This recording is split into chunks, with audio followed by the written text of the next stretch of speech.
अस्सलामु अलैकुम बच्चों, औज़ु बिल्लाहि मिनश शैतानिर रजीम, बिस्मिल्लाहिर रहमानिर रहीम। रब्बि इश्रह ली सदरी व यस्सिर ली अमरी वहलुल उक़दतम मिन लिसानी यफ़क़हू क़ौली। बेटा, उम्मीद और दुआ करता हूँ आप लोग खैर आफियत से होंगे। अच्छा बेटा, इस वीडियो में हम लोग ये फॉरेन करेंसी कंसोलिडेशन का क्वेश्चन है जून 2024 का पीओनी को, इसे हम देखेंगे। आसान सा क्वेश्चन है और जो फॉरेन करेंसी कंसोलिडेशन के कॉन्सेप्ट्स हमने लेक्चर में देखे हैं वही हमने इसमें अप्लाई करना है। कुछ इसमें थियोरेटिकल एस्पेक्ट्स हैं, वो बिल्कुल इजी से हैं, वो उसमें तो कोई ऐसे इशू की बात नहीं है, उसको भी डिस्कस कर लेंगे। लेकिन असल में कंप्यूटेशनल एस्पेक्ट हैं जो मैंने आपके साथ देखने हैं और किस तरह से हमने एडजस्टमेंट अकाउंट फॉर करनी है। सबसे पहले प्रीफेस पढ़ेंगे और फिर requirement. Pionico is the parent company of a group with one overseas subsidiary and a financial year end of 31st December 2022। अच्छा, देखो, एक ओवरसीज सब्सिडरी है इसकी और फाइनेंशियल ईयर एंड क्या है, 31 दिसंबर 2002। Functional and presentation currency of peony group is dollars. ठीक है, इसको मतलब जाहिर सी बात है कि जो ओवरसीज सब्सिडरी होगी उसकी करेंसी कुछ और होगी। आओ देखते हैं। The following exhibits available on the left hand side of the screen provide information relevant to the question. Functional currency, exhibit 1 के अंदर क्या बातें हैं, फंक्शनल करेंसी से रिलेटेड बातें हैं। Provides information used to determine the functional currency of Nomstra and overseas subsidiary. उसकी functional currency क्या है उसको डिटरमिन करने के लिए एग्जिबिट 1, यानी इसको रीड करके आपने कमेंट करना है कि उसकी फंक्शनल करेंसी क्या होनी चाहिए और क्यों होनी चाहिए। ठीक, वही बात, ये थियोरेटिकल एस्पेक्ट है, इसके ऊपर एक रिक्वायरमेंट है। प्री इश्यूज, ये कंप्यूटेशनल रिक्वायरमेंट से रिलेटेड है। Describes three issues relating to the acquisition of Nomstra को एंड ओवरसीज सब्सिडरी। तो एग्जिबिट 2 उन तीन इश्यूज के बारे में जिससे रिलेटेड हमें अकाउंटिंग एडजस्टमेंट्स देखनी होंगी और इनकॉपरेट करनी होंगी। Changes in government regulation, describe changes in the government regulations in the country in which Nomstra operates। ठीक है, ये गवर्नमेंट रेगुलेशन की चेंजेस हो गई हैं कुछ, जिसकी वजह से कुछ कंट्रोल इम्पैक्ट में फर्क पड़ रहा होगा, कंट्रोल पर इम्पैक्ट आ रहा होगा, तो उसके बारे में कुछ रिक्वायरमेंट होगी। तो ये आपके सामने ये एग्जिबिट्स हैं जिनकी डिटेल्स यहाँ पर आपको पता लगी। और फिर एक draft consolidated statement of financial position भी है जिसके अंदर हमें एडजस्टमेंट्स इनकॉर्पोरेट करना होंगी। रिक्वायरमेंट के ऊपर मूव ऑन कर जाते हैं बेटा। ये रहे एग्जिबिट्स और ये रही रिक्वायरमेंट्स। एग्जिबिट 1 को यूज करते हुए हमने क्या बताना है जरा देख लो। Using exhibit 1 and in accordance with IS 21 explain why Nomstra co's functional currency is NY। क्यों है इसकी फंक्शनल करेंसी NY, तो एग्जिबिट 1 में काफी बातें की गई होंगी जिसकी बेसिस के ऊपर ये प्रूफ होता होगा कि उसकी फंक्शनल करेंसी क्या है, NY है। तो ये एक आसान सा एस्पेक्ट है। उससे भी पहले हम इस एस्पेक्ट के ऊपर बात करते हैं जो एग्जिबिट 2 से रिलेट करता है। ठीक है, ये एग्जिबिट 1 से रिलेट करता है और एग्जिबिट 2 से बी की रिक्वायरमेंट रिलेट करती हैं और बी 10+10 20 मार्क्स बी से रिलेट करते हैं। 5 मार्क्स थ्योरेटिकल एस्पेक्ट है वो IS 21 से रिलेट करता है, फिर 5 मार्क्स थ्योरेटिकल एस्पेक्ट एग्जिबिट 3 से रिलेट करता है। Very very simple requirements. असल में जो डिस्कशन करने का मकसद ये है, एग्जिबिट 2, एग्जिबिट 2 से रिलेटेड आपको चीजें देखना होंगी और समझना होंगी। ठीक है, तो आ जाओ जरा हम देख लेते हैं।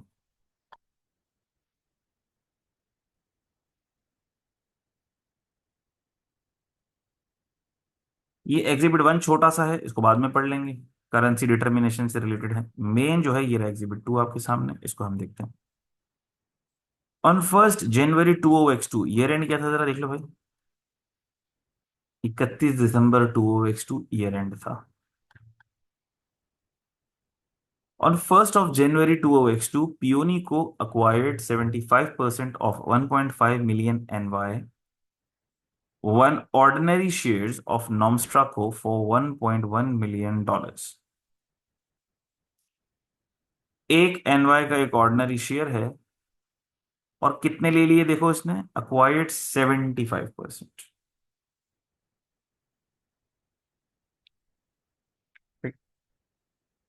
1.5 मिलियन शेयर हैं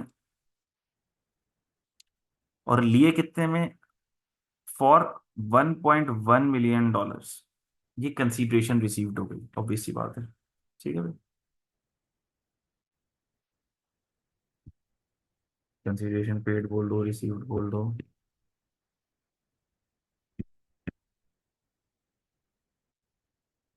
ठीक है, इसके शेयर्स हैं।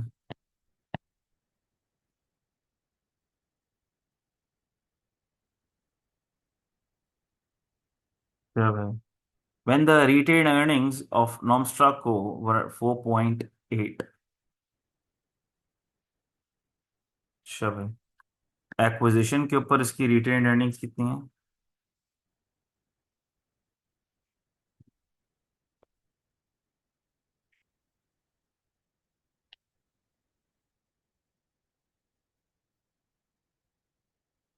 तो ऑब्वियस सी बात है कि हमें ये पता चल गया कि अ, अगर मैं आपसे कहूं कि उस और कुछ नहीं बताया गया, और कुछ नहीं बताया गया, और मैं आपसे पूछूं कि इसके नेट एसेट्स एट एक्विजिशन कितने हैं, fair value of net assets at acquisition कितनी है, तो 1.5 और 4.8 इन दोनों को मिला लेंगे तो उसके एसेट्स की अमाउंट बन जाएगी, नेट एसेट्स एट एक्विजिशन बन जाएंगे, ठीक है। अगर मैं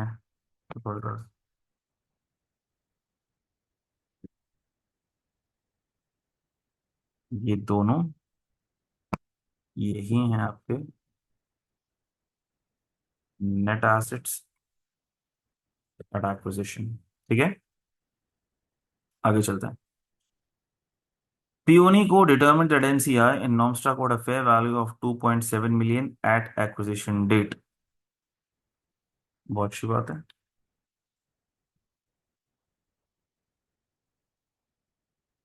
NCI had a fair value of 2.7 million at acquisition date।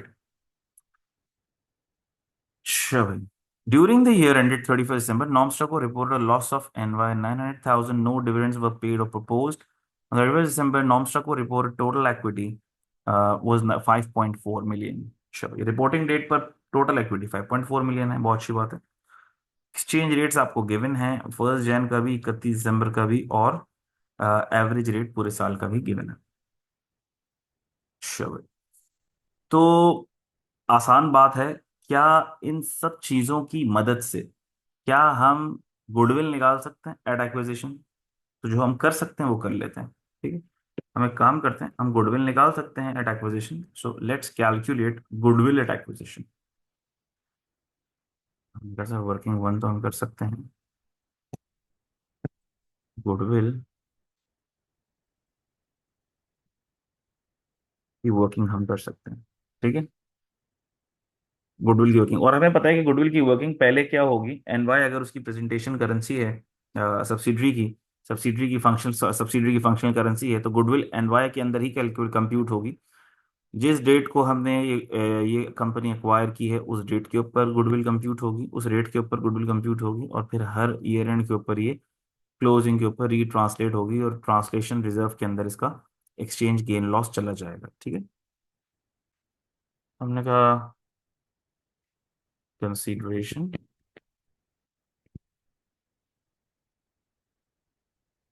Paid,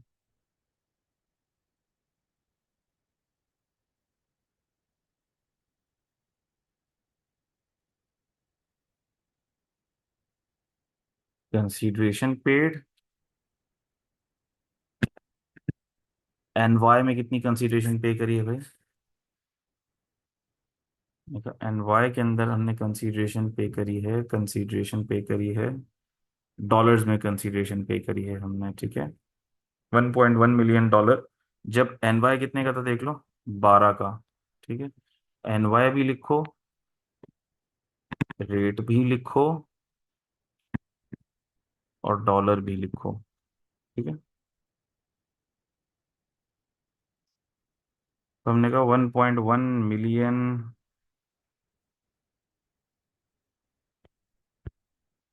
in millions कर लो इसको। तो कंसीडरेशन पे की है डॉलर में 1.1 मिलियन, रेट था 12, ठीक है। अच्छा भाई, फेयर वैल्यू ऑफ एनसीआई भी दी गई है आपको। अच्छा, फेयर वैल्यू ऑफ एनसीआई आपको 2.7 मिलियन दी गई है, तो आप इसका एनवाई निकाल सकते हैं, ठीक है। जब आप इसका एनवाई निकालेंगे तो ये आपका बन जाएगा 13.2 मिलियन। अच्छा भाई, एनसीआई, एफ ऑफ एनसीआई भी आपको दी हुई है।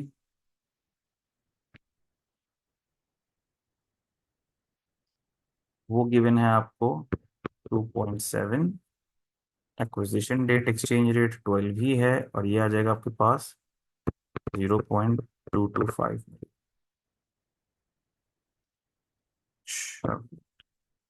फिर आप क्या करेंगे, उसमें से आप लेस कर देंगे fair value of net assets, ठीक है, जो कि उनको बताया कि 6.3 मिलियन NY है। उनको 6.3 आप लेस कर देंगे, वो भी 12 पर लेस करेंगे तो डॉलर में कन्वर्ट करेंगे तो ये बन जाएगा 525, ठीक है। और जब ये सब कुछ आप कर लेंगे तो आपके पास आ जाएगी गुडविल एट एक्विजिशन।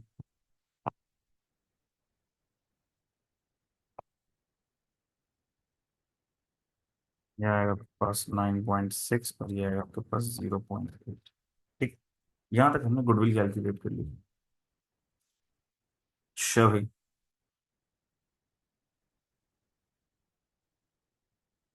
आगे आते हैं। अब तीन इश्यूज हैं, अब हम जरा उन तीन इश्यूज को चेक करते हैं। Goodwill arising on acquisition of Nomstraco was calculated incorrectly as $75,000. $725,000 incorrectly calculated. This is also the amount included in draft consolidated SOFP. तो उसकी adjustment करके हम ठीक कर देंगे. In arriving these figures, then NCI at acquisition was translated and recognized using the exchange rate at 31st December 2x2. The calculation was as follows. Consideration 1.1, NCI 150 और fair value of identifiable net asset 525। तो हमने कहा मसला किस में था, मसला इसमें था,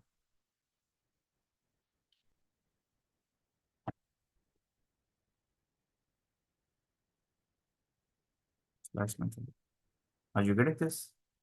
इसमें मसला था।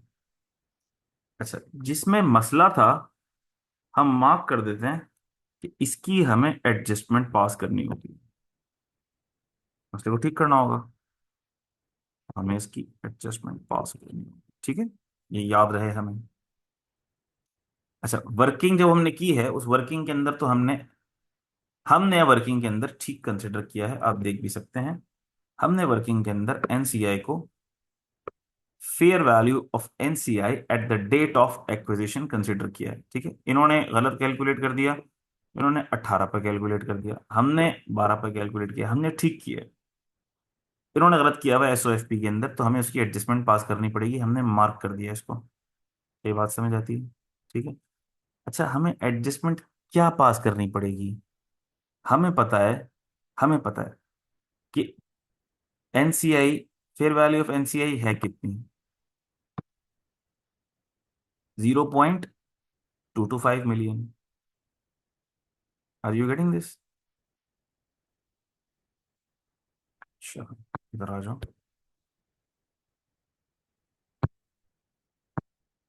Rectification of NCI,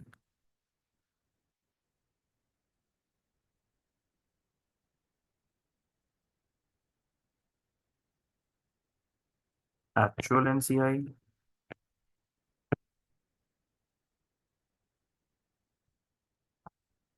0.225 million,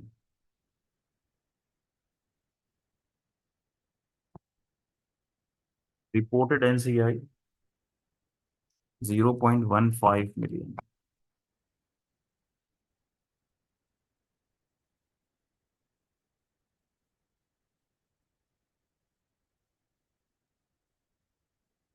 adjustment required to NCI,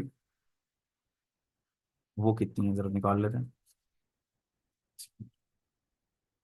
adjustment required to NCI आ जाएगी बेटा आपके पास 0.225 माइनस 0.15, 0.075,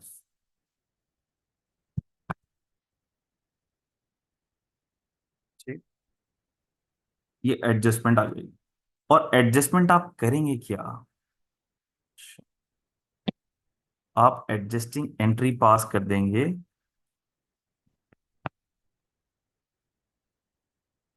कुछ डेबिट होगा कुछ क्रेडिट होगा। देखो एनसीआई बढ़ रही है, जब एनसीआई बढ़ती है तो क्रेडिट होती है, एनसीआई हो जाएगी क्रेडिट, $0.075 मिलियन से। Are you getting this? क्या डेबिट हो जाएगा? मैंने कहा गुडविल डेबिट हो जाएगी।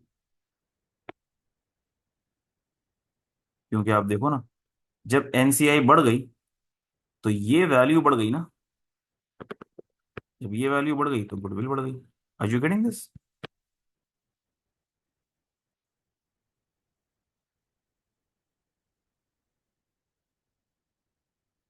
0.075। ये एक एडजस्टमेंट एंट्री हो गई जो हमें वर्किंग में इंकॉर्पोरेट करना होगी। अगली बात देखते हैं। At December 31st, 2002, a goodwill impairment of 3.3 NY was calculated but was not recognized in relation to Nom Straco. The group policy is to translate the goodwill impairments at average rate of exchange, but not recognized.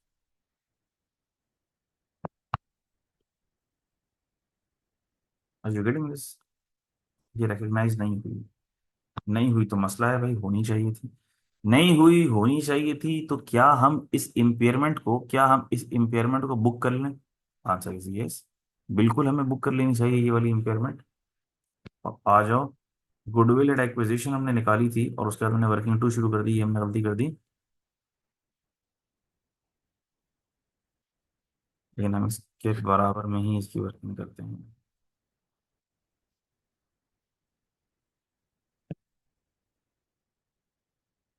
Goodwill at acquisition ये आ गई थी हमारे पास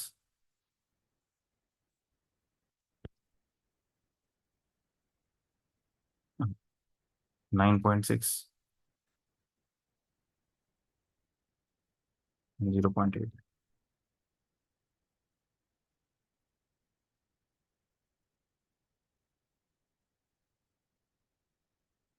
ठीक है। Exchange rate था 12। उसमें हम less कर देंगे क्या?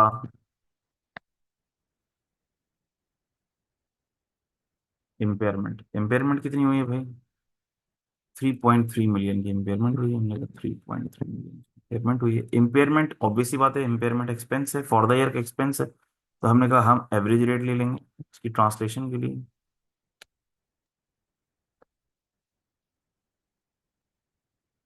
ये आ जाएगा आपके पास 0.22। ठीक है। ये जब आप लेस करेंगे, 9.6 में से जब आप लेस करेंगे तो जाएगा आपके पास 6.3।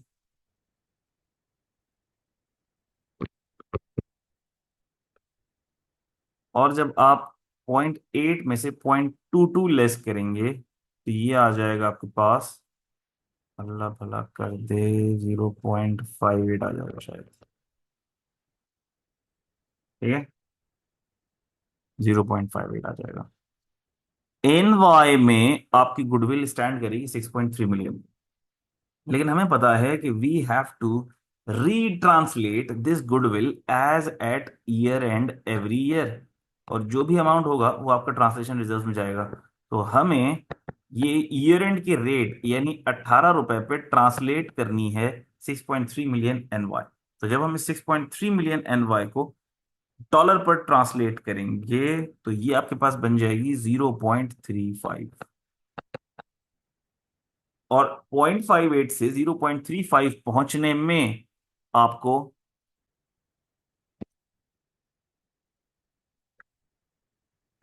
0.23 का एक्सचेंज लॉस बुक करना पड़ेगा। Are you getting this? आपको ये 0.23 का एक्सचेंज लॉस बुक करना पड़ेगा। Are you getting this? तो हमने कहा अब दो एडजस्टमेंट्स और करना पड़ेंगे, जरा गौर से देखिएगा। ने कहा कि ये एडजस्टमेंट भी करना पड़ेगी।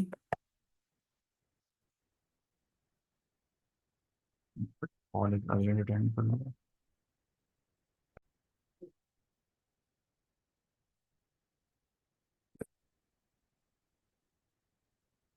अच्छा बेटा, तो अब मैं ये बता दूं कि इसके बाद हमने एंट्री करनी क्या है, क्योंकि देखे ना मसला क्या था, बताया क्या है।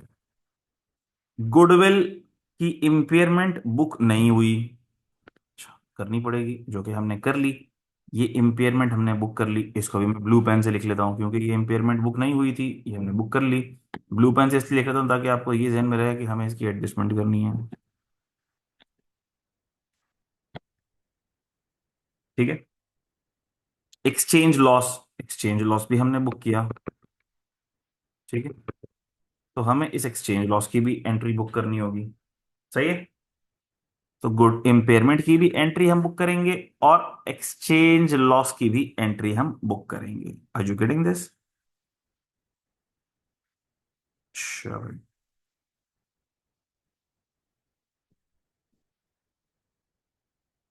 अब आप में से किसी के जहन में सवाल आ सकता है, एक्सचेंज लॉस की एंट्री हमें कैसे पता चलेगा कि बुक नहीं हुई भी।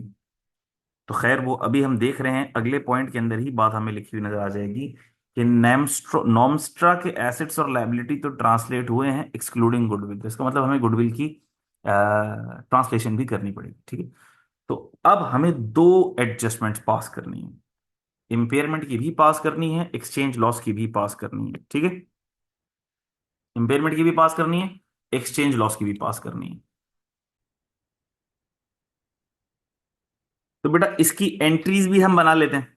ठीक है, इसकी एंट्रीज भी हम बना लेते हैं, क्योंकि वही एंट्रीज तो हमें अपनी वर्किंग्स के अंदर अकाउंट फॉर करनी होंगी ना। अच्छा भाई, इम्पेयरमेंट की सबसे पहले हम इम्पेयरमेंट की एंट्री बना लेते हैं भाई। इम्पेयरमेंट कितनी है? 0.22 मिलियन की इम्पेयरमेंट है ना, ये रही इम्पेयरमेंट डॉलर्स में। ठीक है। कंसोलिडेटेड फाइनेंशियल्स तो डॉलर्स में। तो हमने कहा अब अगर हम इम्पेयरमेंट की एंट्री बनाते हैं, adjustment number one, adjustment number two, impairment की एंट्री बनाते हैं। इम्पेयरमेंट लॉस कहाँ जाएगा भाई? बहुत सिंपल सी बात है। इम्पेयरमेंट लॉस आपकी रिटेन अर्निंग को भी इम्पैक्ट करेगा, और आपके एनसीआई को भी इम्पैक्ट करेगा। दोनों कम हो जाएंगी। जब रिटेन अर्निंग कम होती है डेबिट होती है, एनसीआई कम होती है डेबिट होती है, और क्या कम हो जाएगी? गुडविल कम हो जाएगी। गुडविल इज एसेट, तो वो क्रेडिट हो जाएगा। ठीक है। कितने से? 0.22 मिलियन से। सॉरी,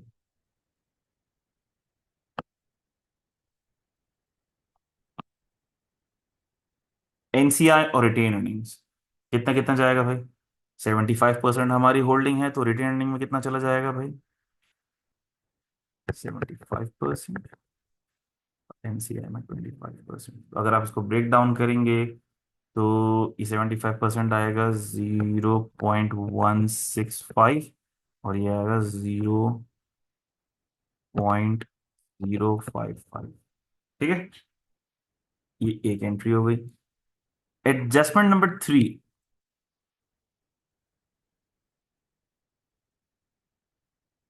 एडजस्टमेंट नंबर थ्री हमारी है एक्सचेंज लॉस की। ये मैं थोड़ी जरा नीचे कर लेता हूँ।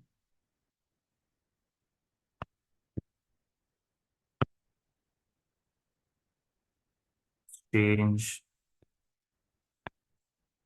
लॉस ऑन गुडविल ट्रांसलेशन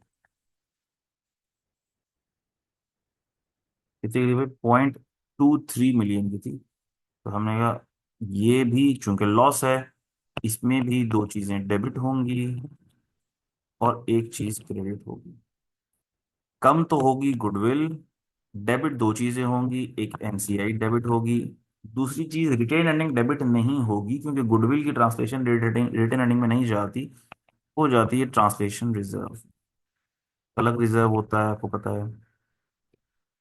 ठीक है कितनी भाई? 0.23 मिलियन की है।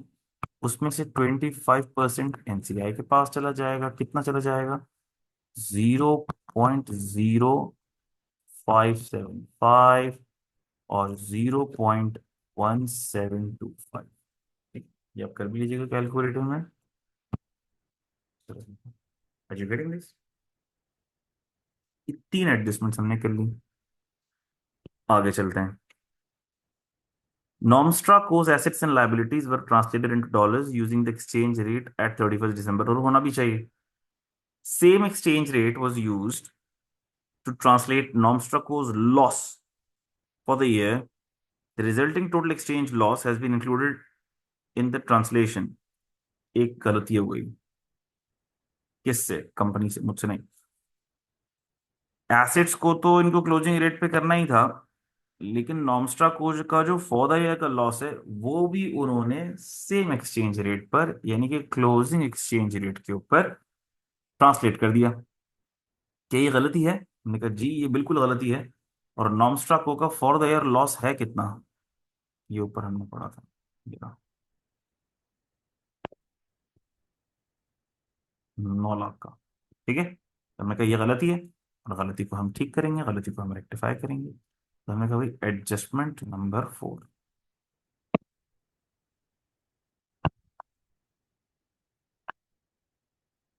Adjustment number 4,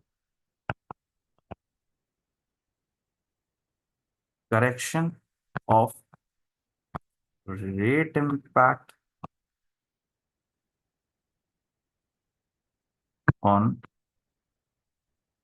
loss of Normstraco for the year. ठीक है भाई.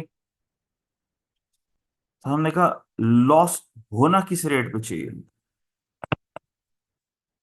Loss at average rate.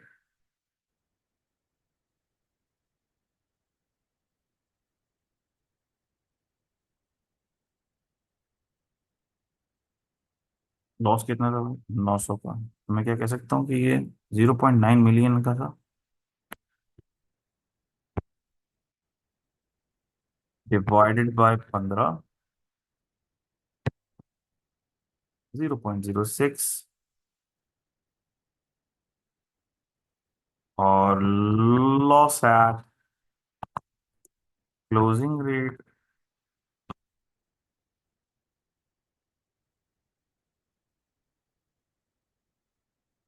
0.9.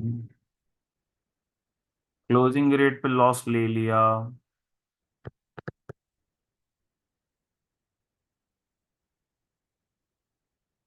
0.01.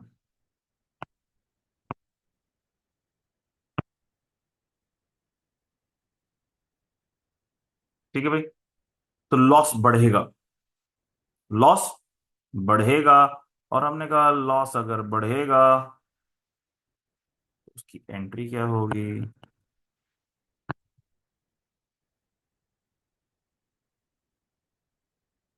Loss अगर बढ़ेगा हमारे पास,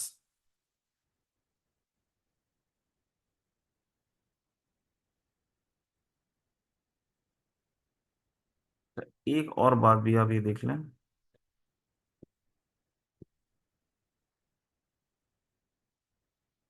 क्या एक और गलती क्या कर दी इसमें?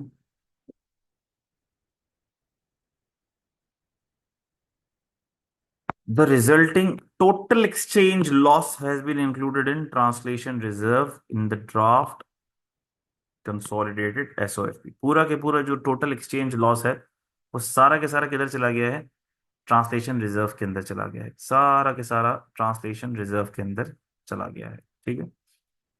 तो बहर तौर ट्रांसलेशन रिजर्व के अंदर अल्लाह भला करे जो गया है, ये हमें कम करना पड़ेगा. ट्रांसलेशन रिजर्व, इनफैक्ट ये हमें रिटेन अर्निंग कम करनी पड़ेगी. ठीक है, क्योंकि ये लॉस है, लॉस बढ़ गया. फॉर द ईयर का लॉस रिटेन अर्निंग्स में जाता है, फॉर द ईयर का लॉस रिटेन अर्निंग्स में जाता है, वहां जाना चाहिए. बैलेंसिंग लॉस हम पूरा के पूरा किधर लेकर चले गए? ट्रांसलेशन. इसको देख लें एक दफा, आई होप कि मैं आपको समझा पा रहा हूँ. इसको जरा एक दफा देख लें. Resulting total exchange has been included in the translation reserve. ये पूरा के पूरा लॉस चला गया ट्रांसलेशन रिजर्व के अंदर, जबकि ये ट्रांसलेशन में नहीं जाना चाहिए था. जब ये ट्रांसलेशन में नहीं जाना चाहिए था तो इसकी एंट्री हम क्या करेंगे?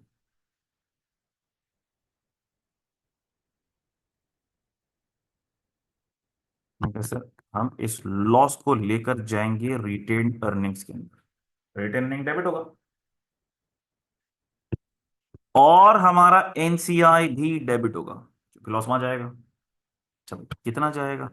0.01 का 75% हमारी रिटेन अर्निंग में जाएगा और 0.01 का 25% जाएगा। ये हो गया। थोड़ा सा डेसिमल में जरा ज्यादा चीजें चली गई हैं, लेकिन ये होगा 0.0075 और ये हो जाएगा 0.0025। ठीक है। और क्रेडिट क्या हो जाएगा, निकलेगा कहाँ से ये? निकलेगा ये ट्रांसलेशन रिजर्व से।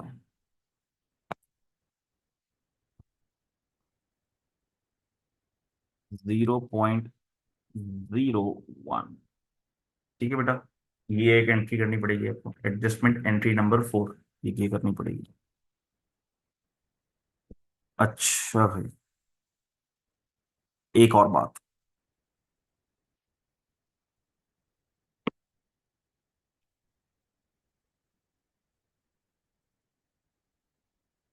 ये बात भी एक और करने वाली कि resulting total exchange loss has been included in translation reserve in the draft in the translation reserve.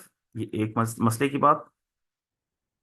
In the draft consolidated with no entry made to NCI reserve. NCI में कुछ भी लेकर नहीं गया। देखा, हर चीज जितनी पेरेंट के पास जाएगी उसके रेशो में उतनी एनसीआई के पास भी तो जाएगी। तो हमने कहा एक गलती तो हमने सुधार ली कि फॉर द ईयर की जो लॉस की एडजस्टमेंट थी वो तो रेटेड अर्निंग में जानी चाहिए थी, वो हम लेके चले गए। बाकी जितना भी है वो सारा के सारा, सारा के सारा। अच्छा देखो, $175,000 है ना, $175,000, उसमें से अगर हम बात करें तो कितना, 0.01 इसकी हमने एडजस्टमेंट कर ली ना। 0.01 मिलियन की हमने एडजस्टमेंट कर ली, तो 0.01 मिलियन अगर हम कहें तो ये कितना बना? $1,00,000 नहीं, $10,000। $10,000 की हमने एडजस्टमेंट करके इसको ठीक कर दिया। अब ये कितना बच गया? $165,000 अभी भी बच गया जो ट्रांसलेशन रिजर्व के अंदर है। देखो, 10,000 तो हमने ट्रांसलेशन रिजर्व से निकाल के रिटेन अर्निंग में लेके चले गए। सही हुई बात। अब ट्रांसलेशन रिजर्व कितना बच गया? 165 बच गया। लेकिन क्या ये 165 पेरेंट का है? हमने कहा नहीं सर, एनसीआई में कोई एंट्री लेकर नहीं गए। तो सर अभी बना देते हैं एंट्री, एडजस्टमेंट एंट्री नंबर 5। वो क्या बनेगी भाई? ट्रांसलेशन रिजर्व, और ये एक्सचेंज लॉस है। लॉस जब एनसीआई को जाएगा तो एनसीआई डेबिट होगा। 165, हम चूंकि मिलियन में लिख रहे हैं सब चीजें, 0.165 इंटू 25% चला जाएगा आपके पास। निकलेगा कहाँ से? ऑब्वियसली ट्रांसलेशन रिजर्व से निकलेगा।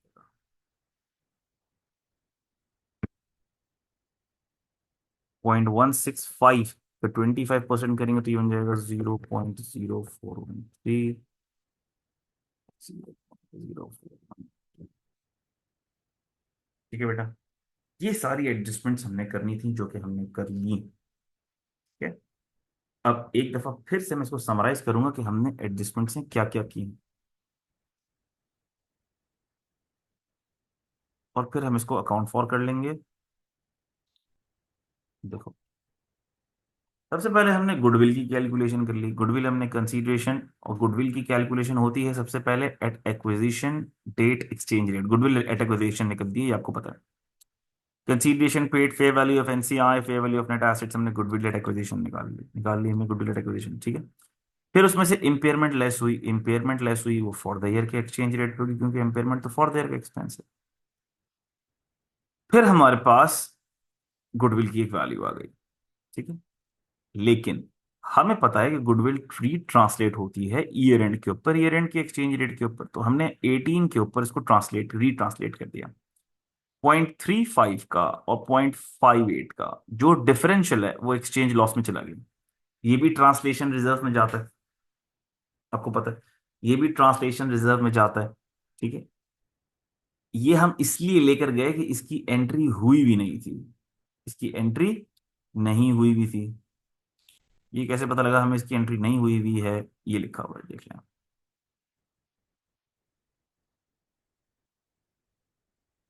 नॉर्मस्ट्रा को एसेट लायबिलिटीज तो रिट्रांसलेट हुए एक्सक्लूडिंग गुडविल, तो हमें इसकी भी एंट्री ले जानी पड़ी। सही है, तो इम्पेयरमेंट की भी एंट्री हमने बुक कर दी, गुडविल कम करके रिटेन अर्निंग और एनसीए में डाल दिया। और फिर एक्सचेंज लॉस की भी हमने एंट्री कर ली। ट्रांसलेशन वाला जो एलिमेंट था, जो 0.23 था, वो भी हमने ट्रांसलेशन रिजर्व और एनसीआई के अंदर बाइफरकेट कर दिया। एक और बात जो थी वो भी हमें पता चली थी, वो क्या पता चली थी कि एनसीआई को हमने गलत रिट्रांसलेट किया है, गलत ट्रांसलेट किया है, गलत ट्रांसलेट किया है। कहाँ लिखा हुआ है ये देखो, इसकी एडजस्टमेंट करनी पड़ेगी, तो वो भी हमने कर ली थी। ठीक है, फिर ऐसा भी हुआ कि फॉर द ईयर का जो लॉस था वो भी हमने गलत एक्सचेंज रेट पे कैलकुलेट किया, उसको भी हमने ठीक किया और हमने उसकी भी एंट्री कर दी। सही है, फिर हमें पता लगा कि सर ये तो एक्सचेंज लॉस तो रिट्रांसलेशन रिजर्व से निकाल के हम लोग रिटेन अर्निंग में ले गए, अब जो बाकी ट्रांसलेशन रिजर्व है वो भी पूरा की पूरा हमने पेरेंट के बैलेंस शीट में डाल दिया है, एनसीआई का कोई पोर्शन उसको नहीं दिया, तो हमने ट्रांसलेशन रिजर्व में से एनसीआई का पोर्शन निकाल के जो भी बच रहा था एक्सचेंज लॉस की वजह से, जो अमाउंट आ रहा था 175,000 में से 10,000 निकाल के, क्योंकि वो तो फॉर द ईयर के लॉस से पर्टेन करता था, वो निकाल के जो अमाउंट बचता था वो हमने उसका 25% पोर्शन एनसीआई को भी दे दिया। ये सारी एंट्रीज अब हमें इस बैलेंस शीट के अंदर इनकॉर्पोरेट करनी होंगी। Getting this? ठीक है, इस बैलेंस शीट में हमें इनकॉर्पोरेट करनी होगी, और इसको इनकॉर्पोरेट करना, अगर आपने एंट्रीज बना ली हैं तो इसको इनकॉर्पोरेट करना इंतहाई आसान काम है। चलो, एंट्री नंबर 1 को इनकॉर्पोरेट करते हैं हम। क्या थी एंट्री नंबर 1? गुडविल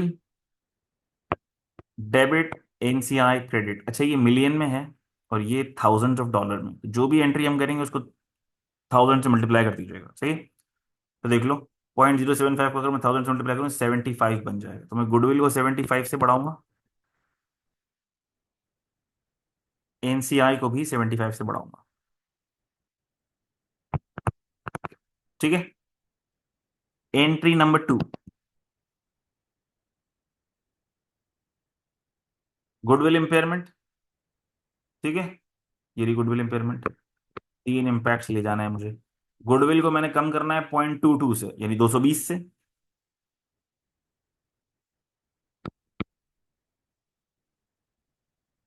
फिर रिटेन अर्निंग को मैंने कम करना है 0.165 से, यानी 165 से।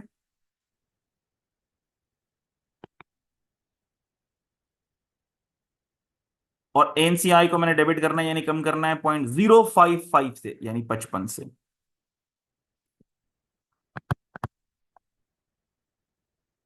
ठीक है, ये एंट्री नंबर 2 हो गई। कलर अलग इस्तेमाल कर लेता हूं मैं ताकि आपको।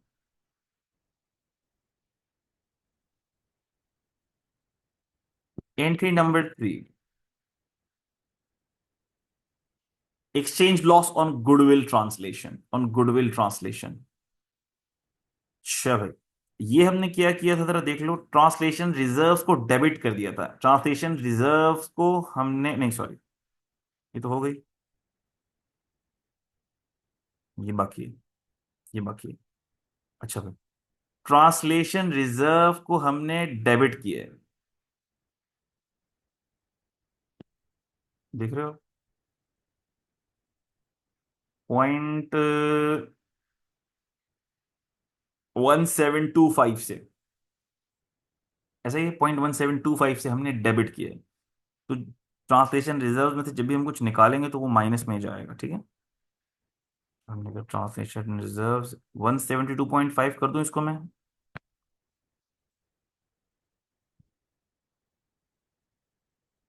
172.5, और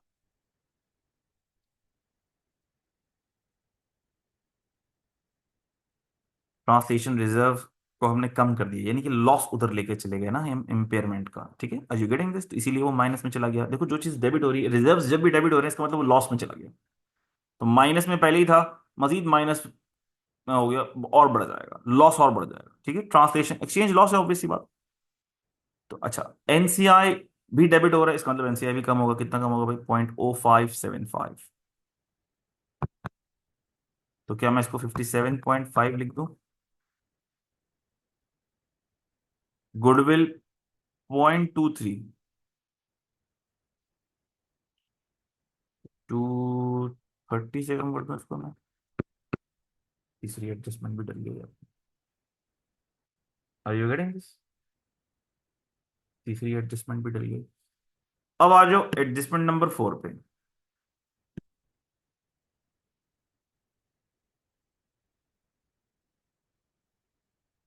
अच्छा भाई, इसको लेके जाना है। लॉस एट एवरेज रेट हमने एंट्री क्या करी है? रिटेन अर्निंग डेबिट, यानी रिटेन अर्निंग से निकलेगा, माइनस होगा। और जो रिटेन अर्निंग से माइनस करेंगे हम, कितना? 0.0075, 1000 से मल्टीप्लाई करो, 7.5 बन जाएगा ये, ऐसे ही। 7.5 लेस कर देंगे।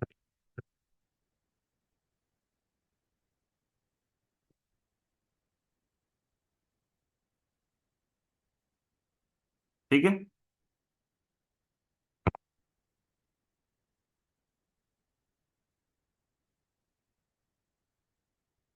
अच्छा भाई, और क्या होगा? एनसीआई डेबिट हो जाएगा 0.0025, यानी 2.5 से, यानी एनसीआई कम हो जाएगा 2.5 से। ट्रांसलेशन रिजर्व बढ़ जाएगा, क्रेडिट हो रहा है, यानी रिजर्व क्रेडिट हो रहा है, बढ़ गया इसका मतलब। इसको 0.0 मल्टीप्लाई करो तो ये 10 बनेगा शायद। 10 प्लस। ठीक है, ये आपकी हो गई एंट्री नंबर 4। और एंट्री नंबर 5 को हम एक अलग कलर से कर लेते हैं। Let's take this, dark purple.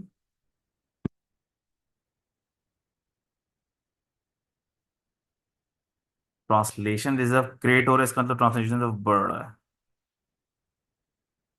0.0413, यानी कि 41.3, यानी कि बढ़ना भी चाहिए, क्योंकि यहां से हम शिफ्ट मार रहे हैं एनसीआई में। एनसीआई का लॉस है ना भाई वो। और एनसीआई आपकी 41.3 से कम हो जाएगी। ठीक है, इसका मतलब क्या हुआ? इसका मतलब हुआ कि गुडविल की एडजस्टेड अमाउंट क्या होगी? 725 में आप 75 प्लस करें, 220 माइनस करें। 725 में आप 75 प्लस करें, 220 माइनस करें, 230 माइनस करें, गुडविल की एडजस्टेड वैल्यू आएगी। रिटेन अर्निंग में से 165 माइनस करें, 7.5 माइनस करें, रिटेन अर्निंग की एडजस्टेड वैल्यू आएगी।